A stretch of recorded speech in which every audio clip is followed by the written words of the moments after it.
we touched on the earlier discussion around our imminent El Nino. So this creates the opportunity of giving us a likely water scarcity and agricultural drought, probably this summer, likely the next summer, that might give us a sneak preview of what long-term climate change might mean for our food security and all the other sectors. So there's a little window of opportunity here, and that's what I'm putting to the panel, to instead of thinking of climate change as something that will affect us in the next decade, to start thinking this is something affecting us this coming summer and probably the next summer as well.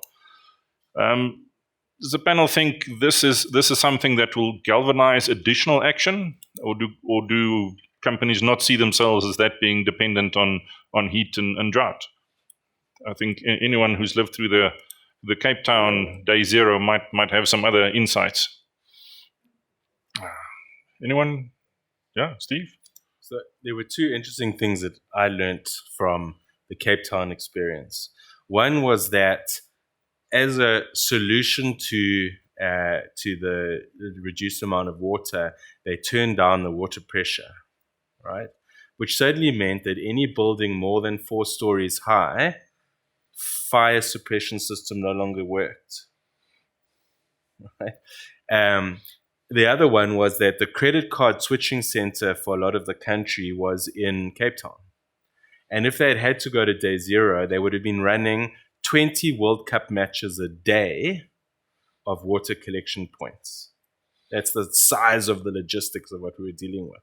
And so people wouldn't have been going to work. And if the IT had gone down at the credit card switching center, there's no credit cards anywhere, right? Which would have had a run on the bank and run on cash machines, and you would have had a major challenge. So our systems are quite finely tuned.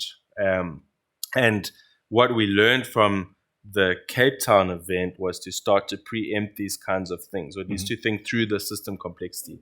So I am more comfortable that we are prepared for this El Nino event coming now than we were. But probably not thinking deeply enough. And we probably need the kinds of institutional arrangements that force us to start thinking about these things. And I agree with you, these are short-term things. They're things that are going to be happening in the next 2 or 3 years. We're no longer planning for 2050, we're planning for 2024. Guy, you also had the Cape Town experience firsthand. I did. Actually, I'd point out that parts of the Western Cape did hit day zero. So the farming community did hit day zero. The city didn't, by the skin of its teeth. Partly actually because the Western Cape farmers donated water to the city from some of their dams. So there was an amazing private-public partnership there, which helped Cape Town get through at least a couple of weeks. But the farmers responded in various ways. One of which was to take out unproductive crops, old orchards and things like that. So it shifted the practice of farming in the Western Cape to some extent. But I would say that the businesses, I don't think, to do a full risk analysis of your business model to climate change is not so easy. And by this I mean not only the impacts on your supply chain, but also the risks of policy shifts like border tariffs. If businesses realize the kind of risks that are coming up to things like border tariffs, the goods that you produce may not be saleable in the international markets, all those kinds of things, that would really crystallize things. But the IPCC, the science, isn't really, I don't think we've done enough to highlight those risks. We're trying to focus more now in the next round on risks to cities. But I think risk to business would be a very valuable way forward. We don't have a lot of time, but all you can say, business, you're under enormous risk, so just take it as a given.